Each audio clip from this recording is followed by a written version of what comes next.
Bem-vindos a mais um Conversas com Química da Unilabs. Andamos aqui há meses a falar sobre saúde, a falar sobre ciência. Mais do que nunca parece imprescindível fazê-lo de forma rigorosa, não alarmista, baseando-nos em evidência científica. Mas como é que isso se faz bem feito? E será que tem sido feito? Joana Lobo Antunes é docente no mestrado em Ciência, em Comunicação de Ciência, é comunicadora de ciência, atualmente no Técnico. Muito bem-vinda. Temos cá também a Adriana Cardoso, que é licenciada em Ciências Farmacêuticas, atualmente a terminar o mestrado em Farmácia, como diz a Joana. No teu tempo era farmácia? Não, já era Ciências Farmacêuticas. Mas é um atalho assim para as pessoas entenderem melhor do que é que se trata.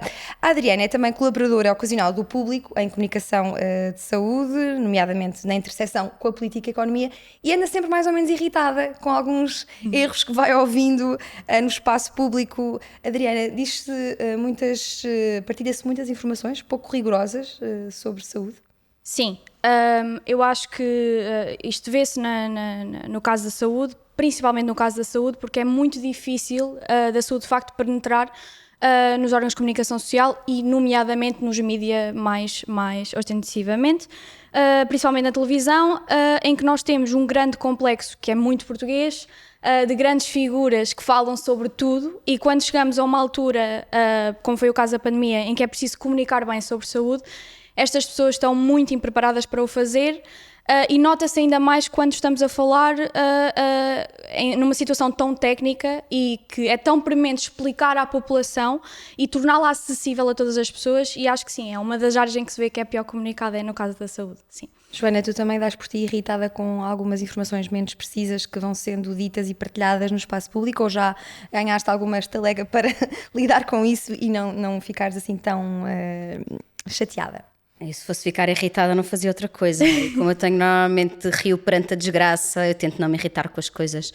Mas é engraçado, estava a ouvir a Adriana falar, eu acho que na verdade, eu trabalho mais em ciência do que em saúde, e olhando para o panorama, nós na ciência dizemos sempre que a saúde tem sorte, a gente quer saber da saúde, e na verdade as pessoas querem saber de saúde, porque toda a gente tem ou não tem saúde, não é? Então, quando estamos doentes, estamos super interessados. E a pandemia foi uma oportunidade incrível, porque de repente mudou as nossas vidas de cabo a rabo em todo o planeta e as pessoas queriam mesmo saber.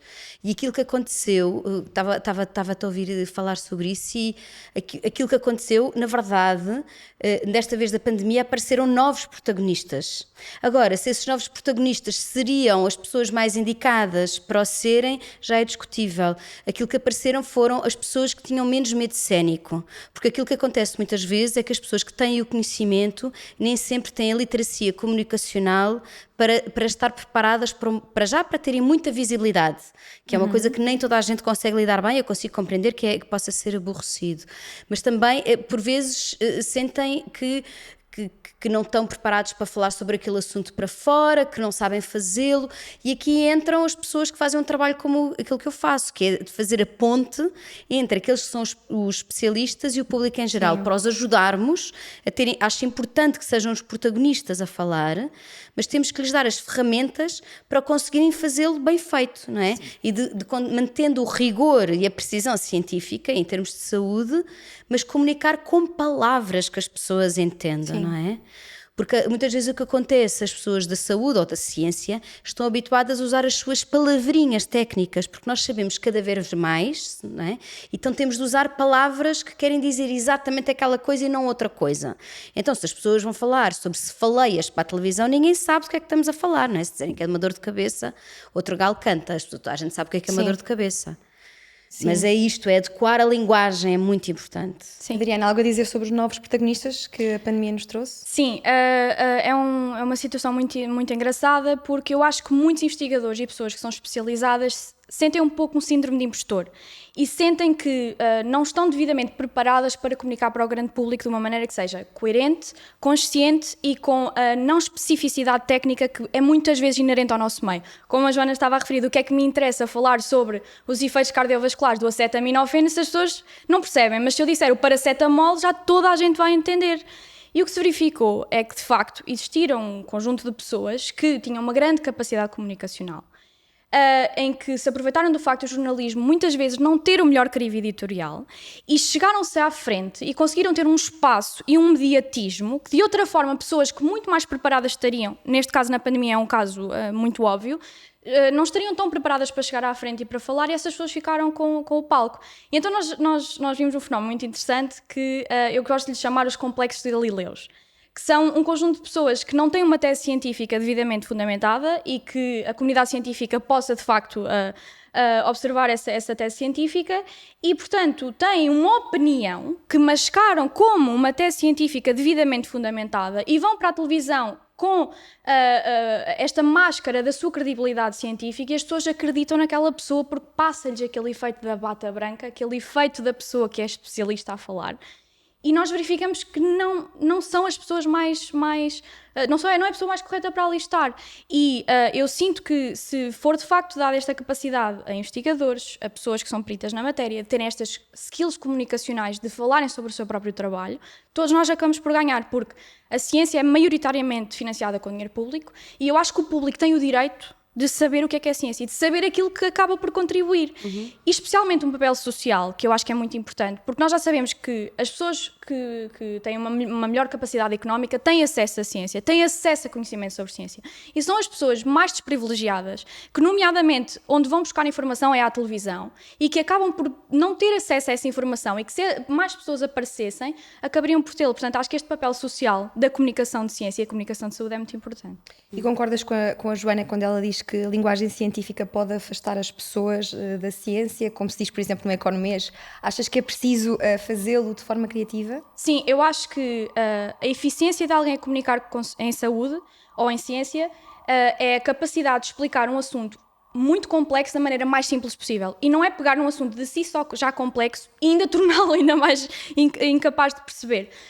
Eu acho que temos que começar a ter esta noção de que a ciência bem comunicada é uma ciência capaz de todas as pessoas poderem ter acesso a ela e poderem explicá-la. É muito diferente eu consumir ciência para mim, que sou uma pessoa entendida, e depois explicar a alguém que não é entendido exatamente aquilo que acabei de consumir. É um trabalho, como a Joana disse, que obviamente não é para qualquer pessoa.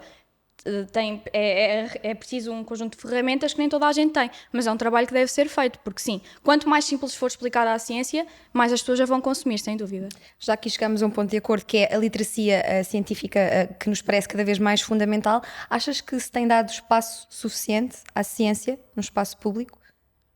Claro que não é? Eu gostava só de dizer duas coisas, de clarificar esta coisa que a Adriana acabou de dizer. Em relação à linguagem, nos anos 80 e 90 havia muitos movimentos de a ciência é para todos, a ciência é divertida, a ciência pode ser simples. E eu quero dizer uma coisa que a ciência é muito complexa. Aliás, há muitas áreas muito complexas.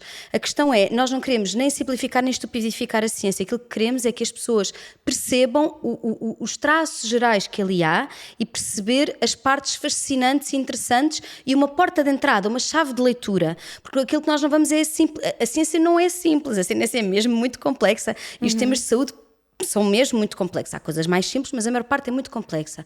Agora, o que interessa aqui é, nós não estamos a formar peritos, para isso damos aulas na universidade e formamos pessoas na universidade. Quando fazemos uma comunicação, aquilo que nós queremos é que as pessoas tomem o conhecimento mais básico para o entender. Portanto, não queremos passar a mensagem de que a ciência, qualquer pessoa pode perceber física quântica. Não é verdade, é super complexo. Agora, podemos perceber os princípios que o regem, não é? E de perceber que influência e que papel é que isso pode ter na minha vida, e o paracetamol é a mesma coisa. Outra coisa, esta coisa da opinião e do facto é uma coisa que de facto me faz, aqui sim me faz perder aqui um bocadinho a cabeça, que é ter pessoas que não são da ciência a confundirem opinião e facto. Eu ainda consigo. Agora, é muito importante que nós deste lado consigamos, alguém que é perito e que vai aos meios de comunicação ou públicos alargados, conseguir destrinçar. Até aqui é facto, até aqui é o melhor conhecimento científico que temos à data. A partir daqui é apenas a minha opinião. Apesar de eu ser cientista, é apenas a minha opinião enquanto pessoa e não enquanto cientista. Tanto eu como você pode ter razão. Pode ser eu, pode ser o taxista, pode ser a senhora do bar ou até o meu estudante de primeiro ano de ciências farmacêuticas. Pode ter uma opinião contra isto, não é? E aquilo que aconteceu na pandemia, aconteceu muito isto. Nós tínhamos dados até aqui, mas as pessoas queriam saber aqui e nós não tínhamos dados para lhes dar. Então, era a opinião. E eu não sei o que é que vos aconteceu, mas frequentemente as conversas eram: é apenas a tua opinião. E eu ficava doida, havia coisas que nós já tínhamos dados científicos para aquilo, mas às tantas era só opinião, não era facto. E era muito difícil dialogar nessa altura. E, portanto, há muita coisa para fazer e precisamos de muito espaço. E porquê que precisamos de mais espaço na ciência, em especial na televisão? Nós temos a sorte de ter uma régua, que é como é que nós sabemos se as pessoas sabem muito ou pouco de ciência, se estão muito ou bem informadas. Temos que lhes perguntar. E temos a sorte, no ano passado, a União Europeia ter feito um estudo, um barómetro a todos os cidadãos da Europa, em que lhes foram perguntar o que é que vocês querem saber, que tipo de informação querem saber. E ao contrário da maior parte das editoras de televisão que acham que as pessoas querem saber de política e de desporto, as pessoas querem saber de saúde, de alterações climáticas e de ciência. Só que as televisões não é isso que lhes dão. E nós sabemos que as pessoas onde vão buscar a sua informação é, primeiro, mais que nada, à televisão. Sim. E logo a seguir à internet. E, portanto, nós na televisão, aquilo que temos a fazer é de continuar a lutar para penetrar mais ciência e mais saúde na televisão, porque é muito importante, porque ainda é o meio que mais pessoas veem, até é a forma que nós temos de conseguirmos ensinar pessoas de uma forma mais alargada. Mas temos uma oportunidade incrível, que é o online, a internet, as redes sociais. E, portanto, aquilo que estamos a tentar fazer, eu, a Adriana e tantas outras pessoas, e tu, é tentar usar as redes sociais como espaço onde as pessoas estão e onde podemos, de facto, ajudá-las a encontrarem conteúdos, qualidade, relevantes e que lhes interessem. Agora, é preciso também saber, as pessoas estão lá, mas temos de competir com todos os outros conteúdos. Portanto, os conteúdos têm de ser muito bons. Sim. Se nós vamos ser pedagógico-totós para a internet, ninguém vai ler, ninguém se vai interessar, ninguém vai querer saber. Portanto, é preciso pôr os conteúdos, ir aos sítios onde as pessoas estão e conseguir falar numa linguagem que as pessoas entendam e queiram saber mais. Nós já tivemos a Adriana Cardoso a tirar para cima da mesa que o financiamento em saúde e em ciência é maioritariamente público. Então, por que é que são os privados que estão a investir mais em comunicar saúde e ciência? Sim, isso é um problema, não é? Eu quanto a mim, que tenho muita pena, eu venho das ciências farmacêuticas, eu e a Adriana somos colegas, mas eu nunca trabalhei em comunicar saúde propriamente dita. Eu comunico ciência, porque a ciência percebeu já há alguns anos que precisa de ter as pessoas para fazerem a ponte entre a ciência e a sociedade. A saúde nunca precisou de investir em comunicação, porque tem os clientes garantidos. As pessoas vão aos hospitais, as pessoas vão às farmácias, as pessoas precisam de fazer análises, vão fazer análises, não é? Não precisou nunca de se mostrar. Aquilo que está a acontecer é que existem vários privados que estão a ocupar um espaço que devia ser feito por entidades públicas e que, por não considerarem que é a sua missão ou por considerarem que não têm orçamento nem para a sua missão, quanto mais para fazerem o resto, não está a ser feito. E então aquilo que vemos acontecer à nossa volta, vemos os privados.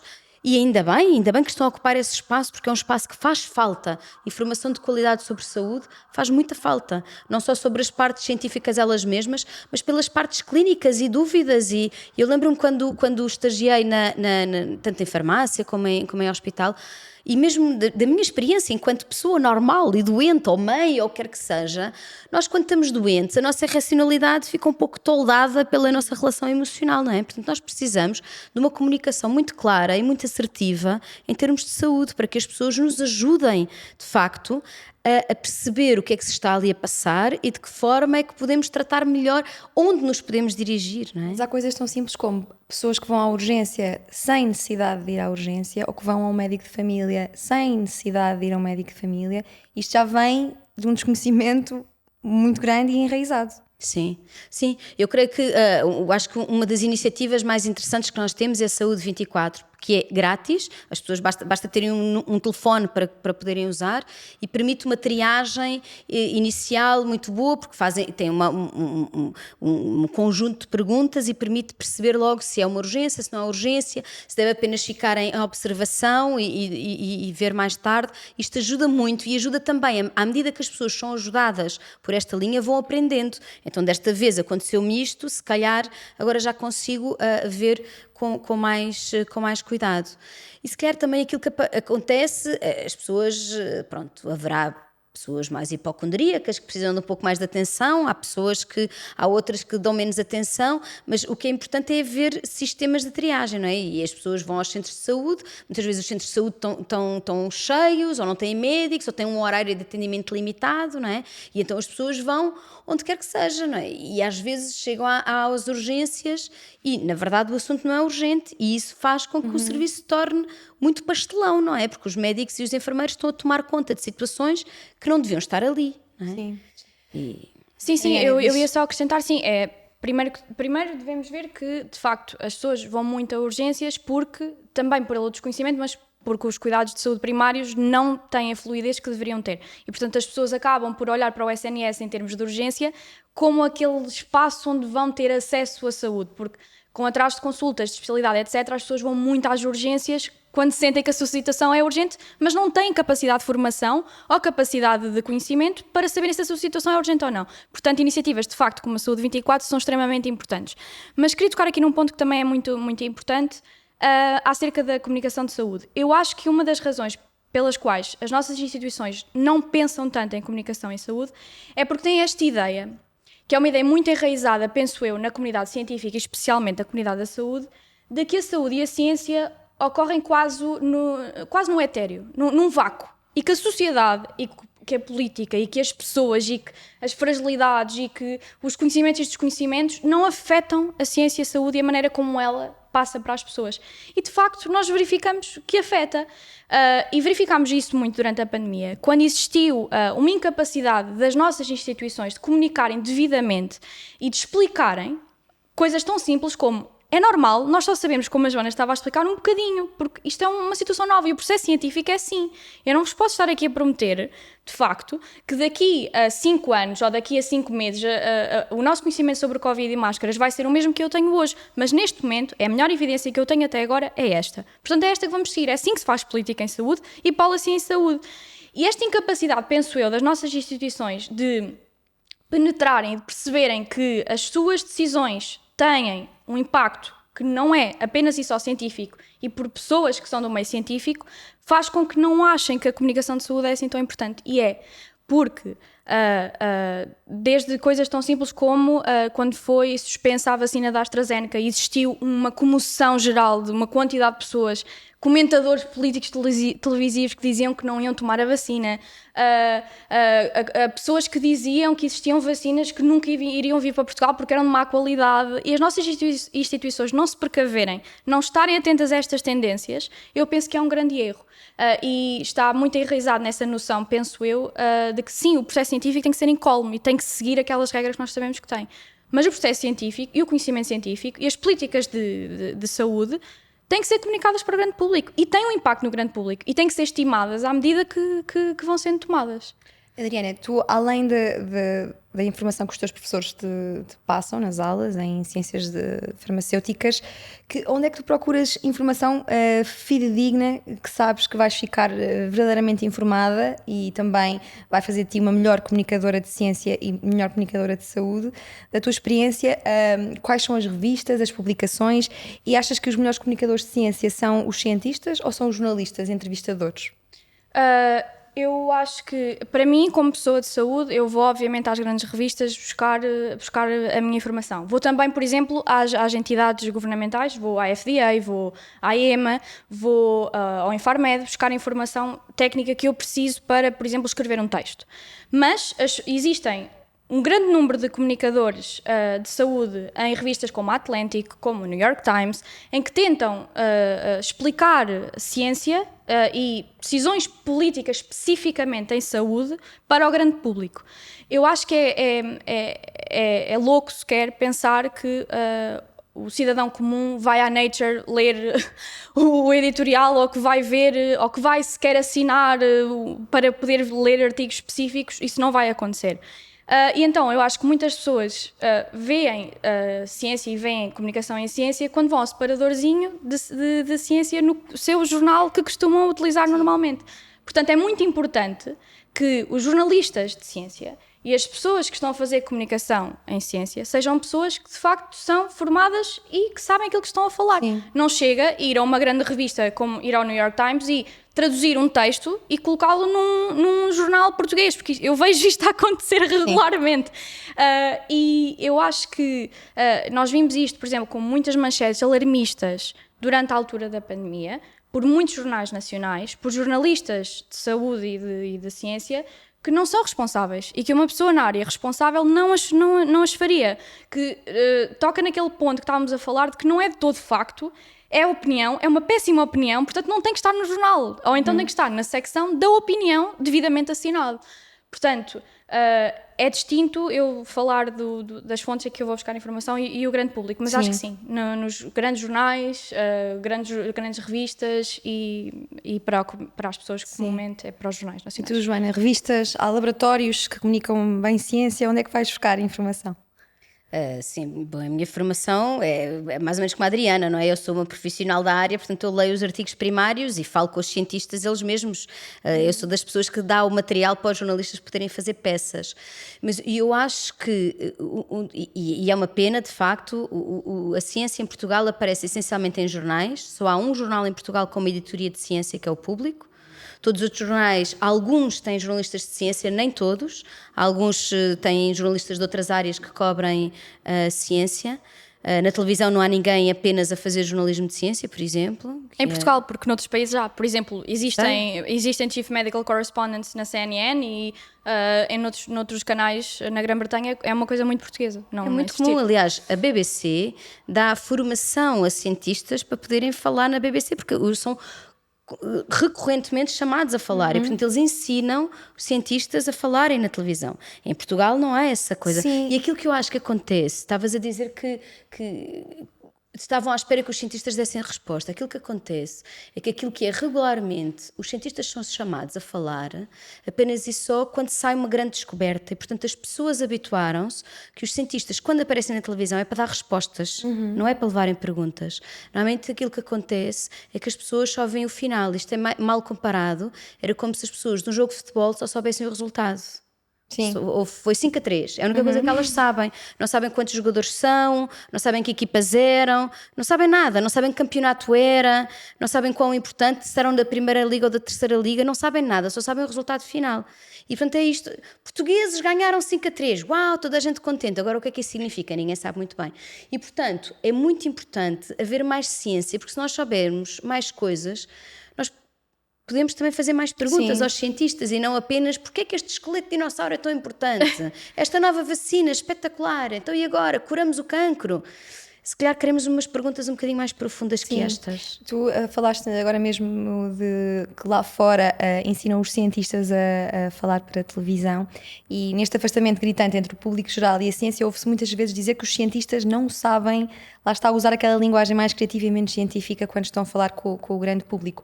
Da tua experiência em universidades, sentes que é passado esses ensinamentos de como é que um cientista deve comunicar ciência quando está a falar para um público maior?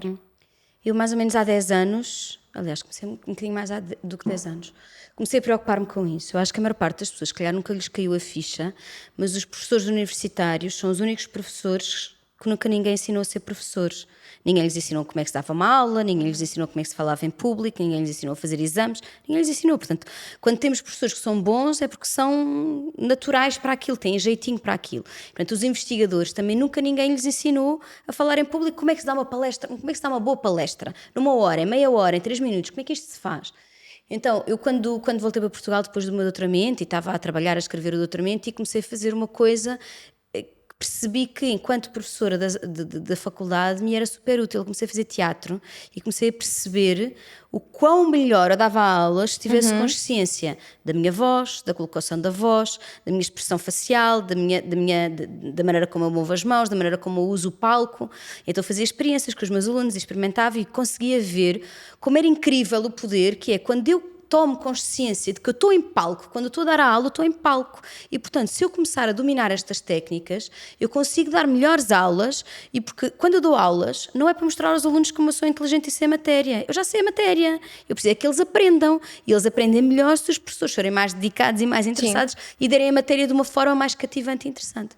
Então comecei a usar estas técnicas para começar a dar formações a professores e depois comecei a dar a investigadores. E então desde há 10 anos que dou regularmente formações a investigadores para isto. E aquilo que nós notamos e dos resultados que temos tido é que as pessoas transformam-se, de repente percebem.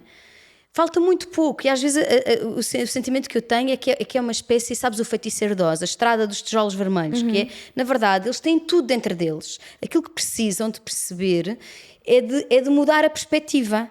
Ou seja, eles sabem qual é o conteúdo, eles têm de perceber que têm de olhar para o conteúdo de outro ângulo e perceber, eu tenho de usar palavras diferentes, eu tenho de usar frases diferentes, eu tenho de contextualizar diferente. E quando nós estamos a falar destes assuntos, não é mostrar como eu sou inteligente, não é mostrar como eu sou ótimo naquilo que eu faço, é fazer com que o outro perceba. Que acho que é uma coisa que falta, este chip da comunicação, porque durante muito tempo se falava a iliteracia científica das pessoas não sabem de ciência, sim, mas também é preciso falar de iliteracia comunicacional, sim, de quem tem uma mensagem a passar, não é? Sim. E portanto aquilo que eu aprendi nos últimos mais de 10 anos é que existe vontade de aprender a comunicar melhor, e a partir do momento em que se abre essa porta, já não há volta a dar, já não se volta para trás. Adriana, a ti também não te ensinaram a falar em público ou a dar aulas, mas tens a eloquência de quem se interessa verdadeiramente pelos assuntos que estudas. Onde é que as novas gerações comunicam a ciência e a saúde? Agora é nas redes sociais? É através das redes que podemos chegar e passar a mensagem? Sim, eu acho que sim. Eu acho que está a ser feito muito trabalho nas redes sociais, nomeadamente por jovens investigadores, que muitos deles, e que sigo e que conheço, até estão lá fora. São pessoas que chegam a um ponto que querem investigar e que são bons e que vão para fora e querem comunicar para os portugueses e para as pessoas nas redes sociais precisamente o trabalho que estão a fazer. Então, nas redes sociais é um grande sítio para as novas gerações irem consumir informação. E penso que nas redes sociais é o principal local, e por partilhas específicas de pessoas que as pessoas olham como credíveis e pessoas que percebem da matéria, que partilham notícias, artigos, fontes de informação, e que as pessoas depois acabam por ir buscar Sim. mais tarde. Acho que é nomeadamente aí. Mas só para acrescentar no que a Joana disse há pouco, isto percebe-se muito na maneira como é desenhado o nosso ensino superior, de que os professores medem, muitos deles, a eficiência da sua cadeira ou da informação que estão a passar, pela exigência de que acaba por ter em termos de avaliação, e não se os alunos de facto consumiram a matéria, não se os alunos de facto consumiram a informação. E a informação que é tão necessária e é tão precisa em cursos e em formações académicas, que chegamos ao fim, e se formos perguntar de facto a um aluno se consegue explicar o que é que esteve a aprender durante 3 meses, ele não consegue. Foi treinado para fazer um exame, mas não para adquirir matéria de uma maneira perceptível, porque também não é explicado de maneira perceptível, porque também ninguém ensina as pessoas que acabam por ensinar os alunos como é que isso se faz. Portanto, sim, acho que esse ponto da Joana é muito... Sim, é muito lindo. A ciência deve ser unificadora e não uma ferramenta de divisão. Se há pessoas que não acreditam na ciência, há que chegar a essas pessoas e não chamar-lhes nomes. Como é que vocês lidam enquanto comunicadoras de ciência com os negacionistas, por exemplo? Como é que se chega a essas pessoas que deixaram de querer acreditar na ciência? Queres que comece eu? Eu acho que para tudo, eu aceito que existe uma certa dose de ceticismo. E eu acho que quando tu queres passar uma mensagem a alguém, tu tens que perceber se a pessoa primeiro está receptiva a consumir a informação. Segundo, se achas que tu passares a informação à pessoa vai ter um efeito ou pode vir a ter algum tipo de efeito. Tu tens pessoas que têm movimentos políticos negacionistas, que têm agendas, e que eu sei que se eu for falar para aquela pessoa, uma pessoa que já está envolvida num movimento e que acaba por ser alguém que dissemina essa desinformação, provavelmente não vou conseguir alterar aquilo que aquela pessoa pensa. Mas uma pessoa que, porque é uma pessoa que não é formada, porque é uma pessoa que não sabe e que acabou por agregar-se e aderir àquele tipo de ideias, se tu conseguires passar a essas pessoas a informação e vires que estão receptíveis a essa informação, faz sentido fazê-lo. Agora, não faz sentido ires a um meio de comunicação, como eu vi, por exemplo, o Sanjay Gupta a fazer quando foi ao podcast mais ouvido do mundo inteiro, que é do Joe Rogan, em que ele esteve, assim como eu e a Joana estamos, a falar sobre vacinas, em que ele fez uma declaração como: as vacinas para a Covid diminuem em muitíssimo a tua possibilidade de apanhares Covid e contraires Covid. E o Joe Rogan diz assim, mas se eu só apanhar sol e tomar umas vitaminas, fico bem.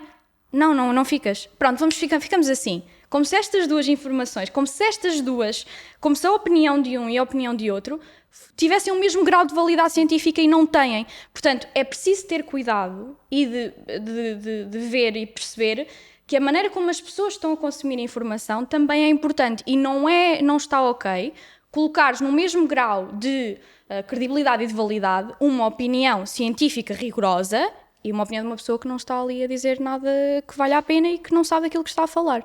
Portanto, temos que lidar com essas duas realidades. Joana, qual é o teu remédio? Sim, eu estava-te a ouvir e estava a pensar, só o termo alguém que acredita na ciência me dá um bocadinho de arrepios na parte de trás do pescoço, mas no mau sentido. Alguém que acredita ou alguém que não acredita? A pensar na É uma ciência opção, como sim. alguma Algo que se coisa que se pode acredita. acreditar, não é? Se fosse Poder usar o verbo religião, acreditar. sim. Mas na verdade, eu percebo porque é que tu podes dizer isso, porque existe aqui um componente, e ainda estamos no início de estudar isto, que é porque é que as pessoas acreditam em coisas idiotas? Porque é que as pessoas acreditam em coisas que não devem acreditar? Porque, na verdade, a nossa ligação com a informação não é completamente desligada das nossas emoções e daquilo que nós somos e daquilo que nós queremos. Portanto, quando começam a aparecer os movimentos negacionistas das vacinas ou de outra coisa qualquer, e a comunidade científica responde dizendo que disparate. Que disparate. Isso é um disparate. Porque nós temos evidências brutalíssimas de que as vacinas são eficazes. E porquê é que isto veio? Isto veio, um dos grandes responsáveis deste rombo foi um senhor que foi pago para fazer um estudo que fez um dano tremendo, em que provava uma relação de uma determinada vacina com o aparecimento do autismo. E porquê é que isto liga tanto com as pessoas? Porque até à data ninguém te sabe dizer porque é que alguém é autista. E esta coisa de não se saber qualquer coisa dá uma insegurança tremenda, não é? O que é que eu podia ter feito diferente para o meu filho ou a minha filha não serem assim?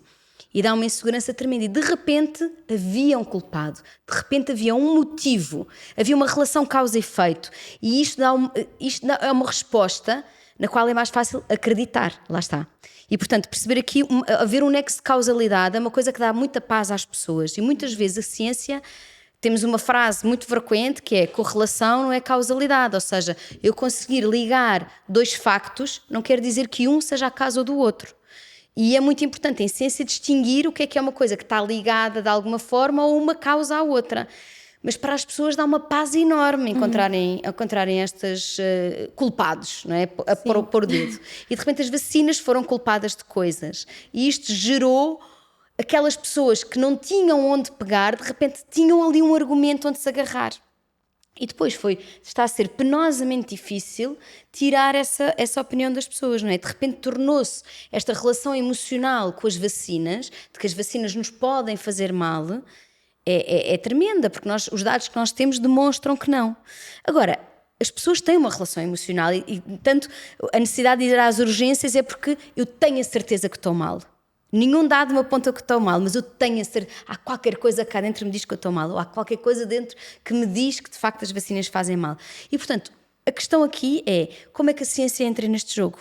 Como é que nós jogamos este jogo? Porque até agora temos evitado este jogo, dito, não, nós não queremos entrar na parte das emoções. Mas a verdade é que temos de jogar o jogo das emoções. A ciência não é só os factos. A ciência também tem de ser como é que eu mostro estes factos às pessoas no seu contexto. Porque uma pessoa que não acredita na ciência é uma pessoa que tem de ser ouvida. E temos de perceber porque é que existe aquela resistência. Para que possamos encontrar maneiras de, pela ponte da emoção, do que é que faz aquela pessoa vibrar, porque é que a pessoa acredita que a Terra é plana. É tremendo. Eu, quando começou a falar nisto, eu achava que era uma anedota, mas não é anedota. Há pessoas que piamente acreditam. Aliás, há várias teorias da Terra plana que estão zangados uns com os outros. Isto é incrível. Portanto, temos de perceber porque é que as pessoas acham isto, porque é que é importante para elas acharem isto. E a única maneira é de fazermos esta ponte. Enquanto a televisão não nos dá espaços para comunicar ciência e saúde e as redes sociais nos dão, quem é que nós devemos seguir?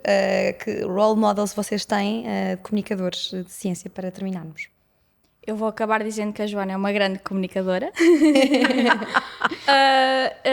Há um jornalista muito interessante que é o Young no Atlantic, que tenta fazer, e ele tem muito esta tese de que a ciência deve, de facto, penetrar nas pessoas e na sociedade e deve comunicar, tendo em conta o contexto social das pessoas e como as pessoas vão adquirir esta informação, e acho que foi uma coisa que falhou muitíssimo na questão das vacinas.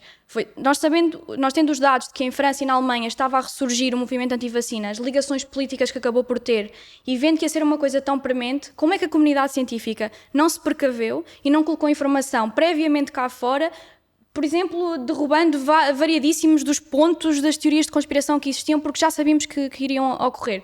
E ele tem muito esta tese de que a ciência, certo, o método científico é aquilo mesmo que nós conhecemos, é algo que tem que ser provado por diferentes tipos de pessoas a tentarem fazer exatamente a mesma coisa, mas a comunicação de ciência tem que ter em consideração o contexto social das pessoas e a maneira como vai ser percebido por essas pessoas. Portanto, eu recomendo o Young no Atlantic. E tu, Joana, Eu recomendações também gosto finais? muito. O Ed Young é um escritor de ciência incrível. Ele e o Carl Zimmer nos Estados Unidos são duas referências totais. E com a pandemia surgiram ainda mais pessoas. Portanto, eu sigo imensa gente. Aliás, eu não vou citar pessoas, mas vou dizer que a minha rede social preferida é o Twitter. É o Twitter. Sem nenhuma dúvida. O Twitter é onde eu tenho informação de qualidade de todo o mundo. Aliás, quando eu tenho insónias, tenho as pessoas dos Estados Unidos para seguir. Acordadas. Quando estou acordada, tenho as pessoas da Europa e, portanto, os fusos horários estão todos cobertos. E no Twitter temos informação muito rápida, muito boa, ótimas discussões, ótimas pessoas e muito interativo e muito próximo e muito democrático. Sim. Qualquer pessoa pode interagir com qualquer pessoa de uma forma muito aberta e eu gosto muito desse ambiente de entreajuda e de correção. Às vezes, olha, lê antes aqui este artigo e vamos discutir este ponto e é muito bom isso. Gosto Eu vou muito. aproveitar também para deixar duas referências, duas sugestões. Adriana Cardoso e Joana Lobantunes, que ouviram na última hora, e o Conversas com Química, que vão continuar a acompanhar, porque estamos sempre atrás dos temas sobre saúde. Até ao próximo episódio.